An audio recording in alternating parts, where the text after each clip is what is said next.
ಬನ್ನೇರುಘಟ್ಟ ಎಂಬ ಒಂದು ಊರಿನಲ್ಲಿ ಭುವನೇಶ್ ಎಂಬ ಒಬ್ಬ ಊರಿನ ದೊಡ್ಡ ಗೌಡನಿದ್ದನು.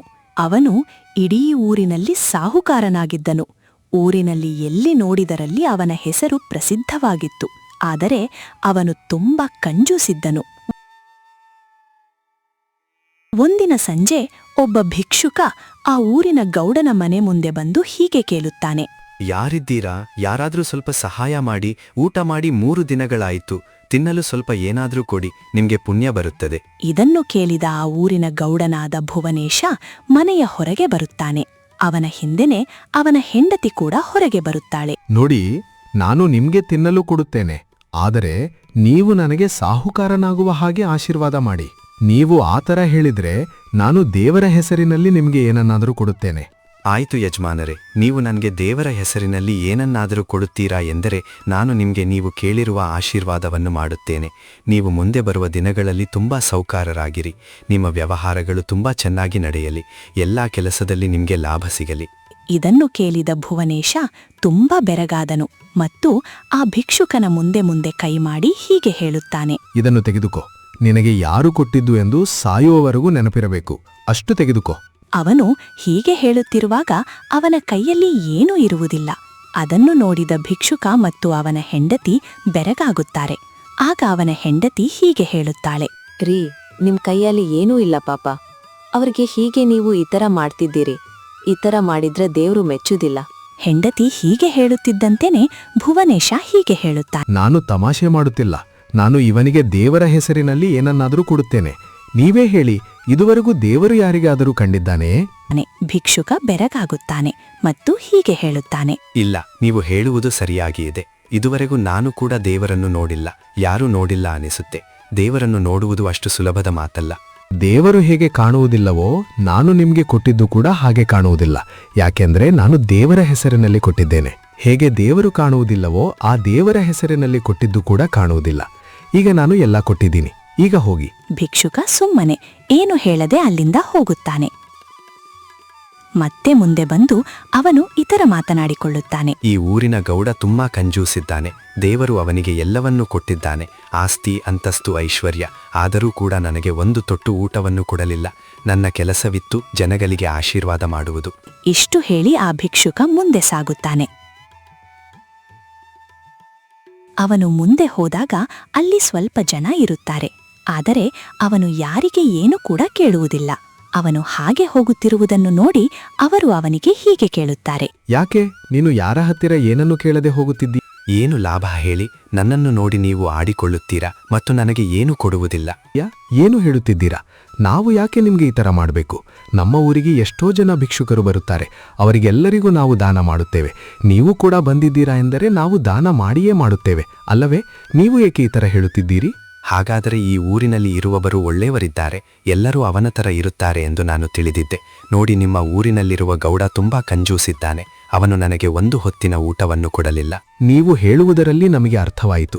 ಅವನು ನಮ್ಮ ಊರಿಗೆ ಸಾಹುಕಾರನಾಗಿರಬಹುದು, ಆದರೆ ಇಡೀ ಊರಿನಲ್ಲಿ ತುಂಬಾ ಕಂಜೂಸ್ ವ್ಯಕ್ತಿ ಎಂದರೆ ಅವನೇ. ಅದೆಲ್ಲ ನೀವು ತಲೆಯಲ್ಲಿ ಹಾಕ್ಕೊಳ್ಬೇಡಿ. ಬನ್ನಿ, ಈಗ ಊಟ ಮಾಡಿ. ಬನ್ನಿ ನಮ್ಮ ಮನೆಗೆ. ನೀವು ಈ ಥರ ಕರೆದಾಗಲೇ ನನ್ನ ಹೊಟ್ಟೆ ತುಂಬಿತು. ನಾನು ಈ ಊರಿಗೆ ಬಂದಿದ್ದು ಮೊಟ್ಟಮೊದಲ ಬಾರಿಗೆ. ನಾನು ಕೇಳಿಪಟ್ಟಿದ್ದೆ ಈ ಊರಿನಲ್ಲಿ ಇರುವವನು ತುಂಬಾ ಸೌಕಾರನಾಗಿದ್ದಾನೆ ಎಂದು. ಅದಕ್ಕಾಗಿ ಅವರ ಮನೆಗೆ ಹೋಗಿದ್ದೆ. ಆದರೆ ಅವನು ಸೌಕಾರನಾಗಿ ಇರಬಹುದು, ಆದರೆ ಮನಸ್ಸಿನಲ್ಲಿ ತುಂಬಾ ಬಡವನಾಗಿದ್ದಾನೆ. ಅವನು ಮಾಡಿದ್ದನ್ನು ನೋಡಿ ಅವನೇ ಈ ಥರ ಇದ್ದಾನೆ ಎಂದರೆ ಇಡೀ ಊರಿನವರು ಇದೇ ಥರ ಇರುತ್ತಾರೆ ಎಂದು ನಾನು ತಿಳಿದಿದ್ದೆ. ಆದರೆ ನೀವು ಆ ಥರ ಇಲ್ಲ. ನಾನು ಸುಮ್ಮನೆ ಹೋಗುತ್ತಿರುವುದನ್ನು ನೋಡಿ ಕರೆದು ಹೇಳುತ್ತಿದ್ದೀರಿ. ಈಗ ನನಗೆ ಏನು ಬೇಡ, ಒಂದು ಹೊತ್ತಿನ ಊಟ ಹಾಕಿ ಸಾಕು. ಇಷ್ಟು ಮಾತನಾಡಿದ ನಂತರ ಆ ಊರಿನ ಜನರು ಅವನನ್ನು ಮನೆಗೆ ಕರೆದುಕೊಂಡು ಊಟ ಮಾಡಿಸಲು ಹೋಗುತ್ತಾರೆ. ರಾತ್ರಿಯಾಗಿರುತ್ತೆ. ಊರಿನ ಗೌಡನ ಮನೆಯಲ್ಲಿ ಅವನ ಹೆಂಡತಿ ಅಡಿಗೆ ಮಾಡಿ ಭೀಮೇಶ್ಗೆ ಕರೆಯುತ್ತಿರುತ್ತಾಳೆ. ಅಷ್ಟರಲ್ಲಿ ಭೀಮೇಶ್ ಬರುತ್ತಾನೆ. ರೀ, ಕರೆಂಟ್ ಹೋಗಿದೆ ಅನ್ಸುತ್ತೆ. 1 ನಿಮಿಷ ನಾನು ದೀಪವನ್ನ ಹಚ್ಚಿ ತರ್ತೇನೆ. ಬೇಡ ಬೇಡ, ಕರೆಂಟ್ ಹೋಗಿಲ್ಲ. ನಾನೇ ಆರಿಸಿ ಬಂದಿದ್ದೇನೆ. ಯಾಕೆಂದ್ರೆ ಊಟ ಮಾಡುವವರೆಗೂ ನಾವು ಓಡಾಡುವುದಿಲ್ಲ. ನಮ್ಗೆ ಕರೆಂಟ್ ಏಕೆ ಬೇಕು? ಸುಮ್ನಿರು, ಹಾಗೆ ಊಟ ಮಾಡೋಣ. ರೀ, ಇಷ್ಟು ಕಂಜೂಸಿರುವುದು ಒಳ್ಳೇದಲ್ಲ. 1 ನಿಮಿಷ ದೀಪವನ್ನಾದ್ರೂ ಹಚ್ಕೊಂಡ್ ಬರ್ತೇನೆ. ನಾನು ನಿನಗೆ ಎಷ್ಟು ಸಾರಿ ಹೇಳಬೇಕು? ಊಟ ಮಾಡುವವರೆಗೂ ಎಷ್ಟು ಎಣ್ಣೆ ಹಾಳಾಗುತ್ತೆ ಅಂತ ಯೋಚನೆ ಮಾಡ್ತಿದ್ದೀಯಾ?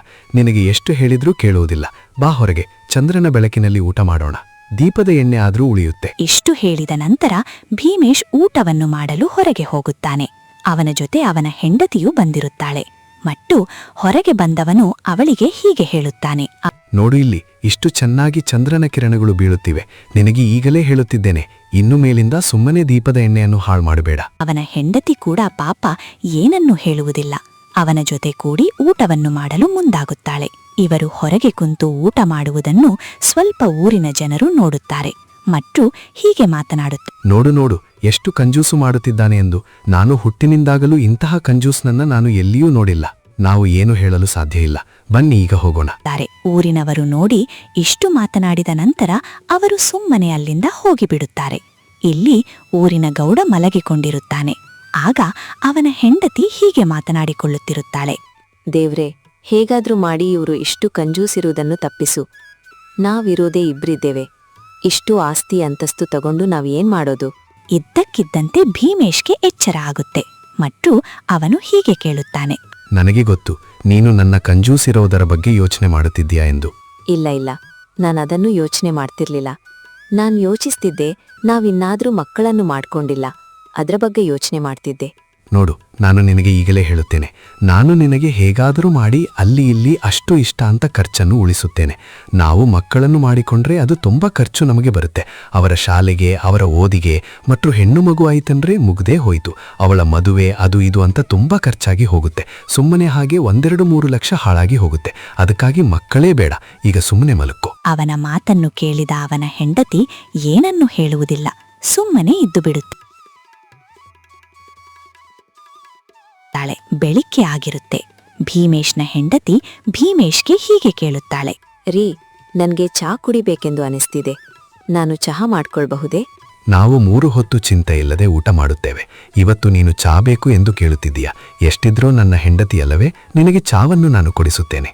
ಇದನ್ನು ಕೇಳಿದಂತೆಯೇ ಅವನ ಹೆಂಡತಿ ತುಂಬಾ ಖುಷಿಯಾಗುತ್ತಾಳೆ ಮತ್ತು ಹೀಗೆ ಕೇಳುತ್ತಾಳೆ. ಏನ್ರೀ ನೀವು ಇವತ್ತು ತುಂಬಾ ಬದಲಾಗಿ ಬಿಟ್ಟಿದ್ದೀರಾ? ಇವತ್ತು ನಿಮ್ಮ ಕಂಜೂಸಿನ ದಿನ ರಜೆ ಇರ್ಬೋದು ಅನ್ಸುತ್ತೆ. ಹಾಗೇನಿಲ್ಲ, 1 ಗ್ಲಾಸ್ ಕೊಡು, ನಾನು ಹೋಗಿ ಚಾ ತಗೊಂಬರ್ತೀನಿ. ಭೀಮೇಶ್ ಒಂದು ಗ್ಲಾಸ್ ಅನ್ನು ತೆಗೆದುಕೊಂಡು ಅವರ ಚಿಕ್ಕಪ್ಪನ ಮನೆಗೆ ಹೋಗುತ್ತಾನೆ.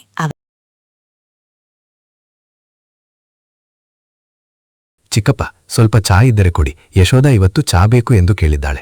ನಮ್ಮ ಮನೆಯಲ್ಲಿ ಮಾಡುವುದಿಲ್ಲ, ಆದರೆ ಅವಳು ಇವತ್ತು ಬೇಕು ಎಂದು ಕೇಳಿದ್ದಾಳೆ. ಅವಳಿಗೆ ಚಾ ಮಾಡಲು ಬರುವುದಿಲ್ಲ. ನಿಮ್ಮ ಮನೆಯಲ್ಲಿ ಮಾಡಿದ್ದರೆ ಸ್ವಲ್ಪ ಕೊಡಿ. ನಾನು ಅಂದುಕೊಂಡಿದ್ದೇನೆ ನಿಮ್ಮ ಮನೆಯಲ್ಲಿ ಬೆಳಗ್ಗೆ ಬೆಳಗ್ಗೆ ಚಾ ಮಾಡುತ್ತೀರಿ ಎಂದು. ನಿಮ್ಮ ಮನೆಯಲ್ಲಿ ಮಾಡುವ ಚಾ ತುಂಬಾ ಚೆನ್ನಾಗಿರುತ್ತೆ ಅನಿಸುತ್ತೆ. ಸ್ವಲ್ಪ ಇದ್ದರೆ ಕೊಡಿ. ಅವರ ಚಿಕ್ಕಪ್ಪನಿಗೆ ಮೊದಲೇ ತಿಳಿದಿತ್ತು ಇವನು ಕಂಜೂಸಿದ್ದಾನೆ ಎಂದು. ಆದರೂ ಕೂಡ ಅವರು ತುಂಬಾ ಪ್ರೀತಿಯಿಂದ ಹೀಗೆ ಹೇಳುತ್ತಾರೆ. ಬಾರಪ್ಪ, ನೀನು ನಮ್ಮ ಮನೆಗೆ ಬಂದಿದ್ದೇ ದೊಡ್ಡ ವಿಷಯ. ಕಮಲ, ಅವರಿಗೆ ಚಹಾ ಹಾಕಿಕೊಡು. ಅವನ ಹೆಂಡತಿ ಚಾ ಹಾಕಿಕೊಡುತ್ತಾಳೆ ಮತ್ತು ಭೀಮೇಶ್ ಚಾ ತೆಗೆದುಕೊಂಡು ಮನೆಯ ಕಡೆಗೆ ಹೋಗುತ್ತಾನೆ. ಭೀಮೇಶ್ ಮನೆಗೆ ಬಂದು ಅವನ ಹೆಂಡತಿಗೆ ಚಾ ಕೊಡುವಾಗ ಹೀಗೆ ಹೇಳುತ್ತಾನೆ. ತೆಗೆದುಕೋ, ನೀನು ಕೇಳಿದೆ ಅಲ್ಲವೇ ಚಾ ಬೇಕು ಎಂದು? ನಾನು ತೆಗೆದುಕೊಂಡು ಬಂದಿದ್ದೇನೆ. ಈಗಲೇ ಕುಡಿದುಕೋ. ಮತ್ತೆ ಆರಿದ್ರೆ ಮತ್ತೆ ಒಲೆ ಹತ್ತಿಸಬೇಕು. ಮತ್ತೆ ಎಲ್ಲ ಕಟ್ಟಿಗೆ ಸುಮ್ಮನೆ ಹಾಳಾಗಿ ಹೋಗುತ್ತೆ. ದೇವ್ರೆ, ಇವರು ಇಷ್ಟು ಕಂಜೂಸುತನ ಮಾಡ್ಬಾರ್ದಿತ್ತು. ಆಯ್ತು, ಬನ್ನಿ ಕುಡಿಯೋಣ.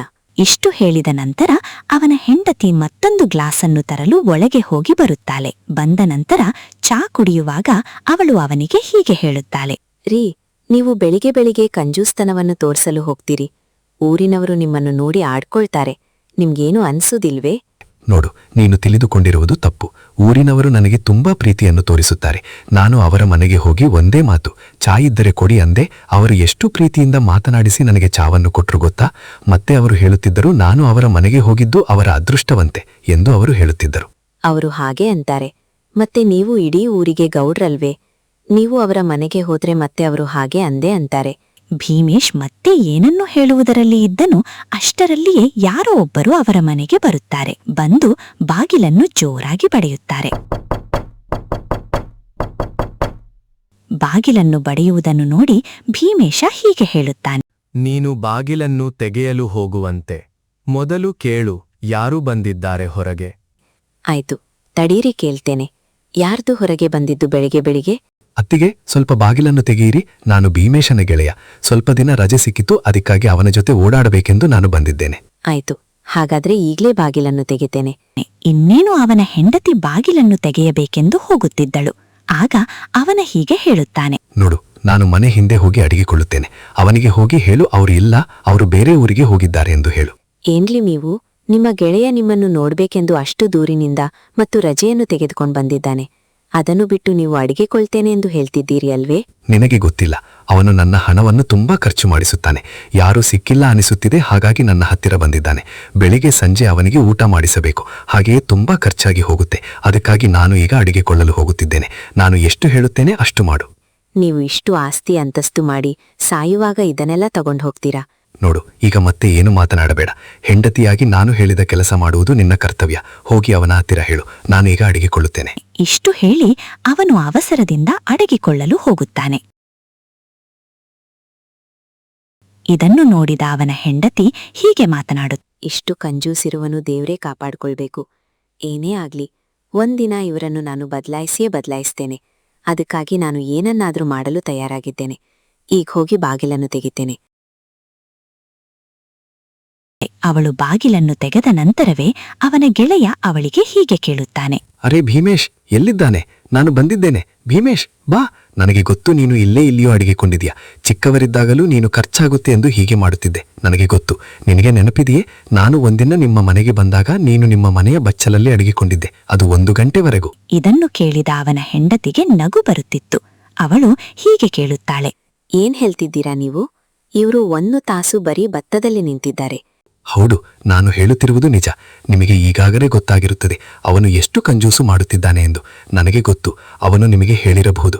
ನಾನು ಬಂದ ನಂತರವೇ ಅವನಿಗೆ ಹೇಳು, ಅವನು ಬೇರೆ ಊರಿಗೆ ಹೋಗಿದ್ದಾನೆ ಎಂದು ಹೇಳಿರುತ್ತಾನೆ. ಆದರೆ ನನಗೆ ಗೊತ್ತು, ಅವನು ಇಲ್ಲಿಯೋ ಅಡಗಿಕೊಂಡಿದ್ದಾನೆ. ಅವನು ಅಲ್ಲಿ ಮನೆ ಹಿಂದೆ ಅಡಗಿಕೊಂಡಿದ್ದನು. ಅವನ ಗೆಳೆಯನ ಮಾತನ್ನು ಅಲ್ಲಿ ನಿಂತು ಕೇಳಿಸಿಕೊಳ್ಳುತ್ತಿದ್ದನು ಮತ್ತು ಹೀಗೆ ಮಾತನಾಡಿಕೊಳ್ಳುತ್ತಾನೆ. ಅಯ್ಯೋ ದೇವರೇ, ಇದೇನು? ನನ್ನ ಹೆಂಡತಿಯ ಹತ್ತಿರ ಎಲ್ಲವನ್ನು ಹೇಳುತ್ತಿದ್ದಾನೆ. ಇವನು ಇಲ್ಲಿ ಬರುತ್ತಾನೆ ಅನಿಸುತ್ತೆ. ಅವನು ಬರುವುದರೊಳಗೆ ನಾನು ಎಲ್ಲಿಯಾದರೂ ಹೋಗಬೇಕು. ಮನೆಯೊಳಗೆ ಅವನ ಮಾತನ್ನು ಕೇಳಿದ ಭೀಮೇಶನ ಹೆಂಡತಿ ಹೀಗೆ ಹೇಳುತ್ತಾಳೆ. ನೀವು ನಿಮ್ಮ ಗೆಳೆಯನನ್ನು ತುಂಬಾ ಅರ್ಥ ಮಾಡ್ಕೊಂಡಿದ್ದೀರಿ ಅನ್ಸುತ್ತೆ. ಆದ್ರೆ ಏನ್ ಮಾಡೋದು, ನಾನೀಗ ಅವರ ಧರ್ಮಪತ್ನಿ. ಅವರು ಹೇಳಿದ್ದನ್ನು ನಾನು ಮಾಡ್ಲೇಬೇಕು ಅಲ್ವೇ?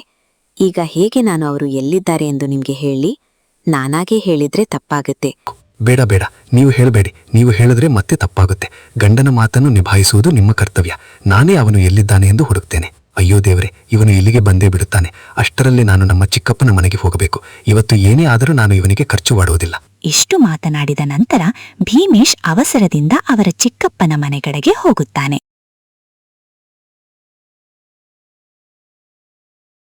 ಅವನು ಅವರ ಮನೆಗೆ ಹೋದಂತೆಯೇ ಅವರ ಚಿಕ್ಕಪ್ಪ ಹೊರಗೆ ಕುಳಿತುಕೊಂಡಿರುತ್ತಾನೆ. ಅವನು ಇವನನ್ನು ನೋಡಿ ಹೀಗೆ ಹೇಳುತ್ತಾನೆ. ಅರೆ, ನೀನೇನು ಇಲ್ಲಿ? ನನ್ನ ಹೆಂಡತಿ ಮಾಡಿರುವ ಚಹಾ ಅಷ್ಟು ರುಚಿಯಾಗಿರುತ್ತೆ, ಮತ್ತೆ ನೀನು ಬಂದಿದ್ದೀಯಾ ಎಂದರೆ ಅದು ಅಷ್ಟು ಚೆನ್ನಾಗಿದೆ ಅನಿಸುತ್ತದೆ. ಭೀಮೇಶ ಗಾಬರಿಯಿಂದ ಅಲ್ಲಿಂದ ಬಂದಿರುತ್ತಾನೆ ಮತ್ತು ಅವನಿಗೆ ಹೀಗೆ ಹೇಳುತ್ತಾನೆ.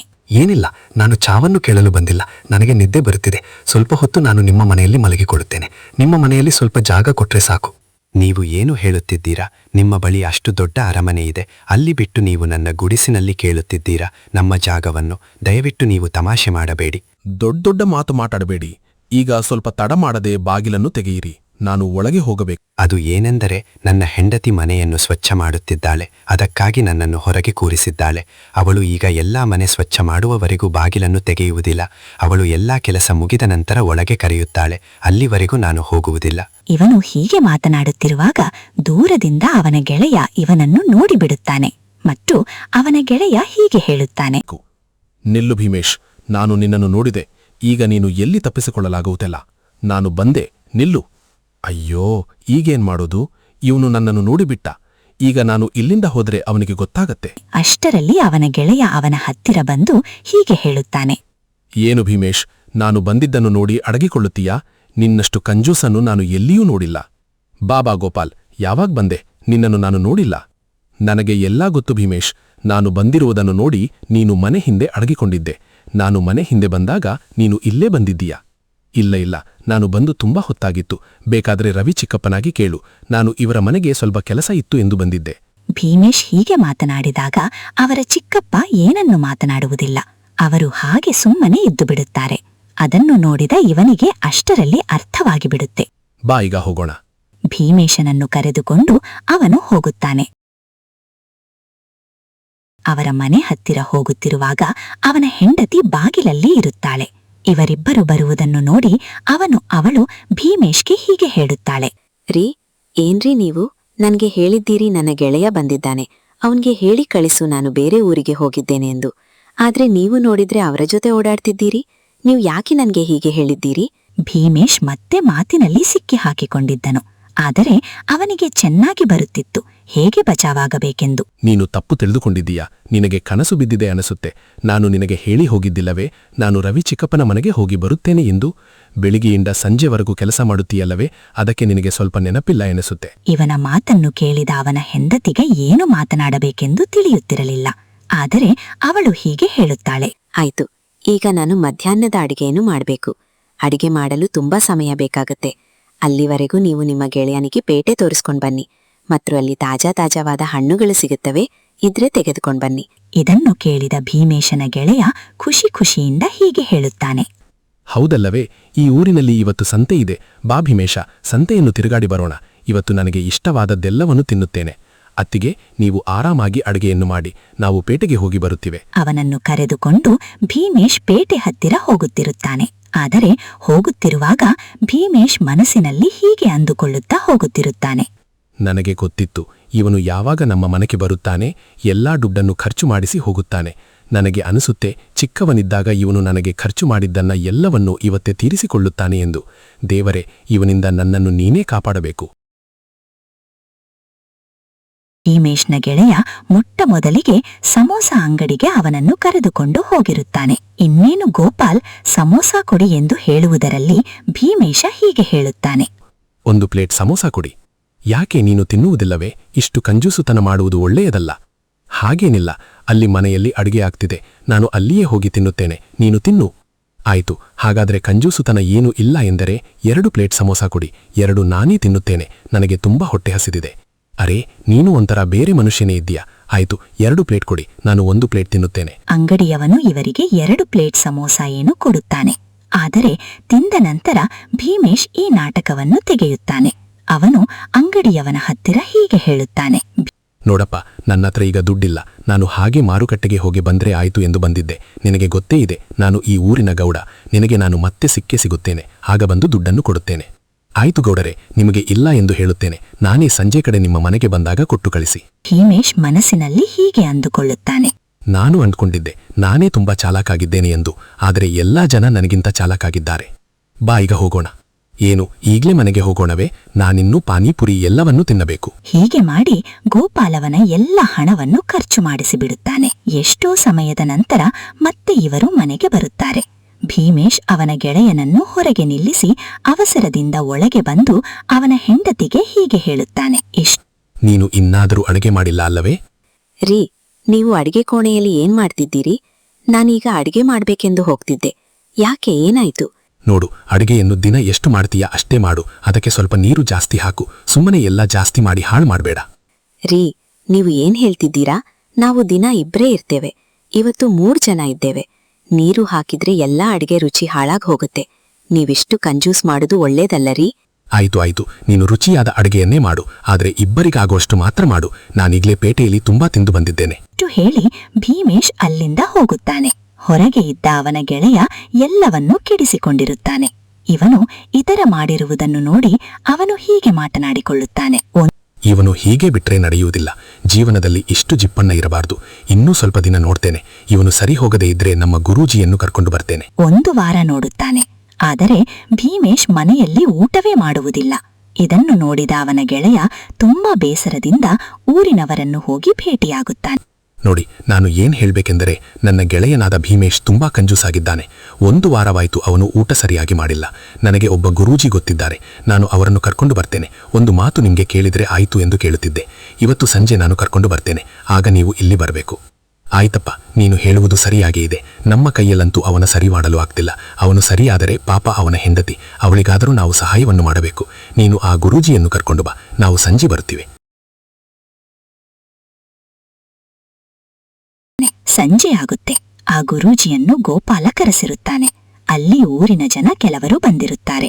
ಭೀಮೇಶ್ನ ಹೆಂಡತಿ ಕೂಡ ಅಲ್ಲಿಗೆ ಬಂದಿರುತ್ತಾಳೆ. ಊರಿನವರು ಮತ್ತು ಭೀಮೇಶ್ನ ಹೆಂಡತಿಯ ಅವನ ಬಗ್ಗೆ ಎಲ್ಲವನ್ನೂ ಗುರೂಜಿ ಹತ್ತಿರ ಹೇಳುತ್ತಿರುತ್ತಾರೆ. ಗುರೂಜಿಯವರು ಹೇಳಿದ್ದನ್ನು ಕೇಳಿ ಹೀಗೆ ಹೇಳುತ್ತಾರೆ. ನೀವು ನಂಬುತ್ತೀರಾ ನಿಮ್ಮ ಊರಿನ ಗೌಡ ನಿಮ್ಗೆ ಊಟಕ್ಕೆ ಕರೆಯುತ್ತಾನೆ ಎಂದು? ನೀವು ಏನ್ ಹೇಳುತ್ತಿದ್ದೀರಾ? ಅವನು ಊಟಕ್ಕೆ ಕರೆಯುವುದು ದೂರದ ಮಾತು. ಮನೆಗೆ ಕರೆದು ಒಂದು ಗ್ಲಾಸ್ ನೀರು ಕೊಟ್ರೆ ಸಾಕು. ನೀವು ನನ್ನನ್ನು ನಂಬಿ ಅವನು ನಿಮ್ಗೆ ಕರೆದು ಊಟವನ್ನು ಹಾಕಿಸುತ್ತಾನೆ. ಆದರೆ ನಾನು ಹೇಳಿದ ಹಾಗೆ ಮಾಡಬೇಕು. ನೋಡಮ್ಮ, ನಾನು ನಿಮ್ಮ ಮನೆಗೆ ಬರುತ್ತೇನೆ. ಆಗ ನೀನು ಒಳಗೆ ಇರು. ನಾನು ಜೋರಾಗಿ ಓಂ ಎಂದು ಹೇಳುತ್ತೇನೆ.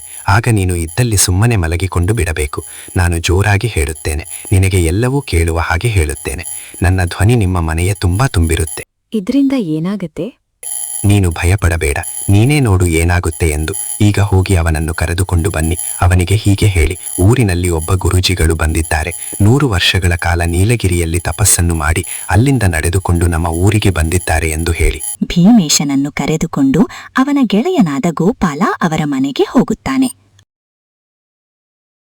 ಅವನು ಗುರೂಜಿಗಳು ಹೇಳಿರುವ ಹಾಗೆ ಅವನಿಗೆ ಹೇಳಿ ಕರೆದುಕೊಂಡು ಬರುತ್ತಾನೆ.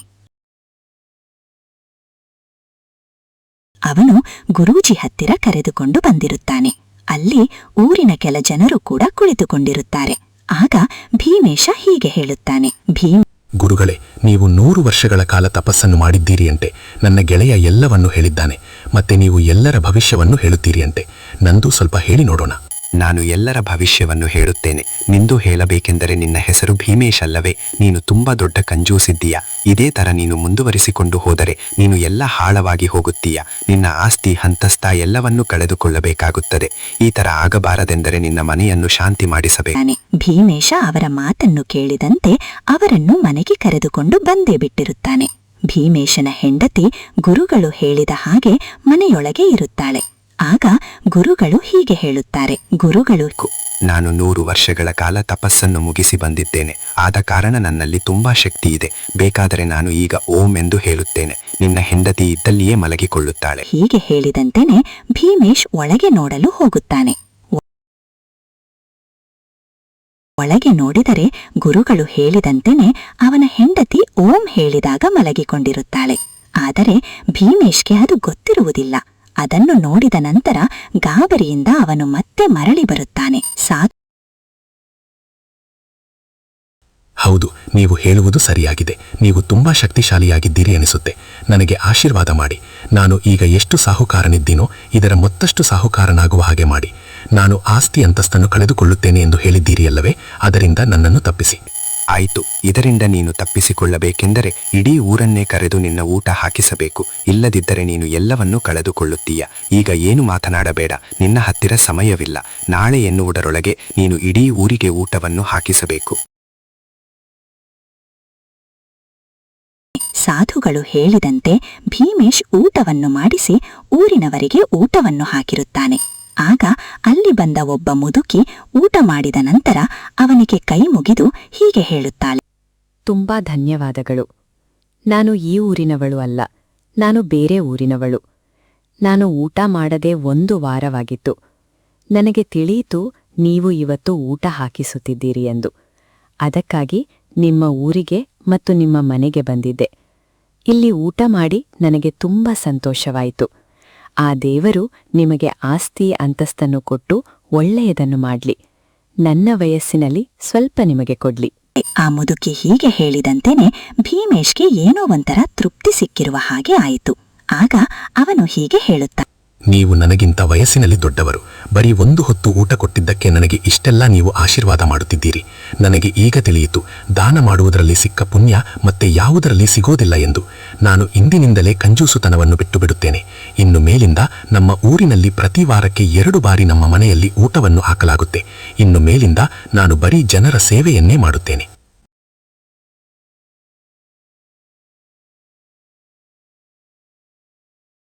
ಅಂದಿನಿಂದ ಎಲ್ಲರೂ ಖುಷಿಯಾಗಿಂದ ಇರುತ್ತಿದ್ದರು. ಆ ವಯಸ್ಸಾದ ಮುದುಕಿಯನ್ನು ಭೀಮೇಶ್ ಅವನ ಮನೆಯಲ್ಲಿ ಇಟ್ಟುಕೊಂಡಿದ್ದನು. ಹೀಗೆ ಎಲ್ಲರೂ ಖುಷಿಯಿಂದ ಇದ್ದರು. ಈ ಕಥೆ ನೋಡಿ ನಿಮಗೆ ಏನು ಅನಿಸುತ್ತೆ ಎಂಬುದನ್ನು ಕಮೆಂಟ್ ಮಾಡಿ. ಹಾಗೆ ವಿಡಿಯೋಗೆ ಲೈಕ್ ಕೊಟ್ಟು ಎಸ್ಎನ್ ಹಳ್ಳಿ ಕಥೆ ಚಾನೆಲ್ ಅನ್ನು ಸಬ್ಸ್ಕ್ರೈಬ್ ಮಾಡಿ ಮತ್ತು ನಿಮ್ಮ ಹೆಸರನ್ನು ಕಮೆಂಟ್ ಮಾಡಿ. ನಿಮ್ಮ ಹೆಸರನ್ನು ಮತ್ತೊಂದು ಸ್ಟೋರಿಯಲ್ಲಿ ಉಪಯೋಗಿಸುತ್ತೇವೆ. ಸಿಗೋಣ ಮತ್ತೊಂದು ವಿಡಿಯೋದಲ್ಲಿ.